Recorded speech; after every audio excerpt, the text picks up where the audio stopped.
Come on. As one Crookshank, your one and only Move Swiftly speaker, checking in for a daily Move Swiftly thought, giving you a perspective on teamwork that you will not get anywhere else. 10 strong miles down. Always great to hit the double-digit days, and as you can see, still got juice, still got energy in the tank to go another 10 miles if need be.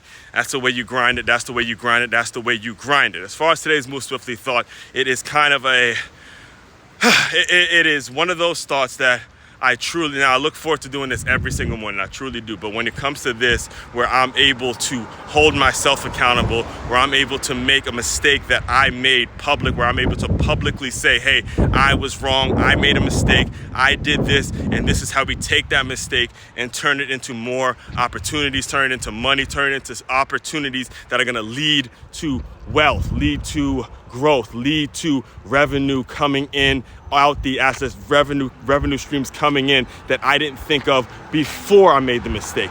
That's what life's about. That's why I do these every day. That's why I make things as public as I possibly can, because it's all about public documentation and holding yourself. Not pointing the fingers and saying, I'm not where I want to be in life because of that person, or this person, but because of this person that you see right here, publicly making a mistake known, addressing it, and thinking through it and talking through it, so somebody else who is listening, somebody else who is tuned in, somebody else who is bought into my work doesn't make the same mistake. All right. So yesterday, for those of you who don't know, I have really had ChatGPT. I have really started utilizing ChatGPT on another level, right? I utilize it on so many different things that I do now. Like most of the world, ChatGPT has really made it so I'm able to offload a lot of things without me needing to have an assistant. I'm able to have a lot more production than I had before I started using it. And if you can get the prompts right and testing out certain prompts,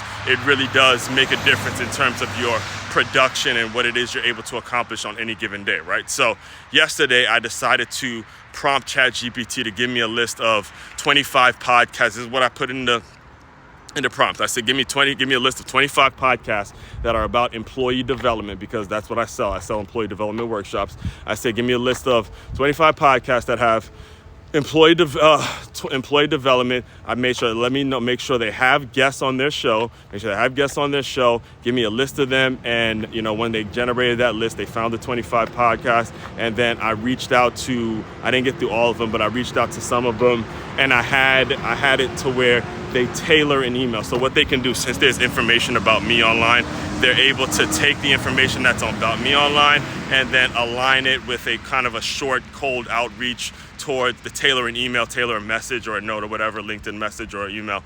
And they basically say, all right, look, I'll create something after looking at that podcast website and then looking at what you do, and I'll tailor something. So ChatGPT is able to do that, right? So I was going at it, doing it, and, tailoring the email, just simply copy and pasting what they put, sending it, and then shooting it out as a message and see who responded, right? So one of the things that ChatGPT did do is they, again, and I'm not blaming ChatGPT, this is what I'm saying, I'm blaming myself for not thinking of this before I hit the send button, right? So what happened was ChatGPT generated a note that said, hey, I admire your show. I admire what you're doing on your show, yada, yada, yada. They basically put that in the message. And I made the mistake of not properly proofreading and properly reading it before I hit send. So I just simply copy and paste it and I sent it out. So I got a response back from one of the people that hosted the show. And he goes, yeah, as one, if you really admire our show, then you would know we never have guests.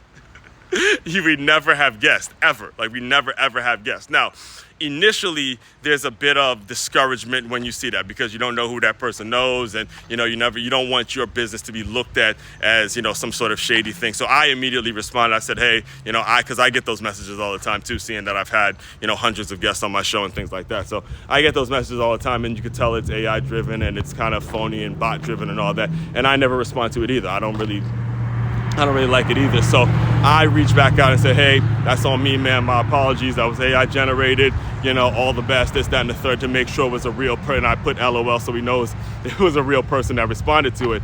But then I got to thinking in terms of what it is I'm selling. Understand, I'm selling employee development workshops, and this now becomes a money-making strategy. This now becomes an angle. This now becomes something that I get to go to a business owner who's willing to pay for employee development and say, who's your person who's verifying all the AI-driven material? Who's the person that you have appointed to make sure if you're going to do outreach, if you're going to utilize it, create all these AI-generated outreach, cold outreaches, or create all these AI generated notes or messages or marketing material and all that. Who have you done? How have you figured out a way to make sure that there's some sort of a verification, there's some sort of a person, there's some sort of a human brain, a common sense thinking human person that's able to create the right prompts, say the right things, plug the right things in, so your message is getting out there in the right way and avoiding the mistake that I made, and being able to tell that story, being able to explain that, being able to create that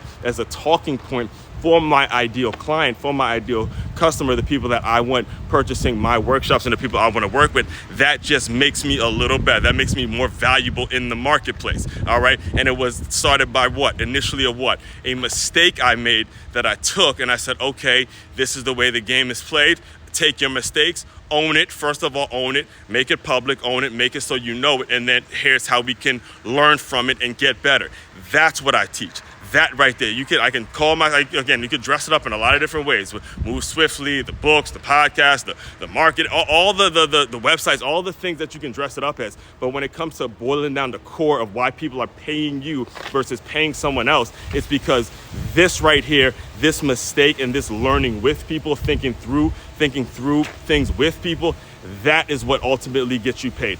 That is ultimately what makes you valuable. That right there is what makes you great in everything, professionally, personally, physically, whatever it is you're trying to do. Is owning up to the mistakes, making them public, and then figuring out how you grow from it, how you work through it, and how you get better. See, the issue with a lot of folks out there is that they avoid heartbreak. They avoid making the mistakes. They do everything in their power to stay in a comfort zone of some sort, and ultimately the result is what the result is. Now I have another talking point. Now I have another video. Now there's another article, there's another thing coming up, there's another thing I can gauge my ideal client with because of this story and because of what it is I have. And it made it so I had to take the step to go out and do it. These are the things that you have to do if you're serious about being successful. Success is not about just never making a mistake. Success is about making a shitload of mistakes and figuring out a way to turn those mistakes into revenue generating opportunities based on how you think about it and how you work and what your mindset is all about. That's what it's all about, okay? So again, expect a lot more material.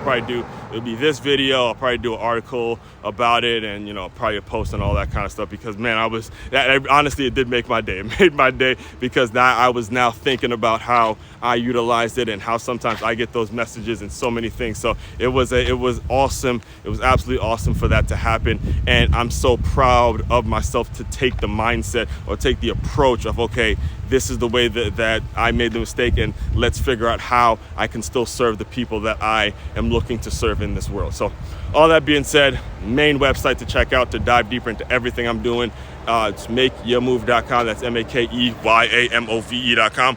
One-stop shop for all your teamwork and your self-development needs. As Juan Cruikshank, your one and only Move Swiftly speaker, checking out. You guys continue to move swiftly. We will talk more soon.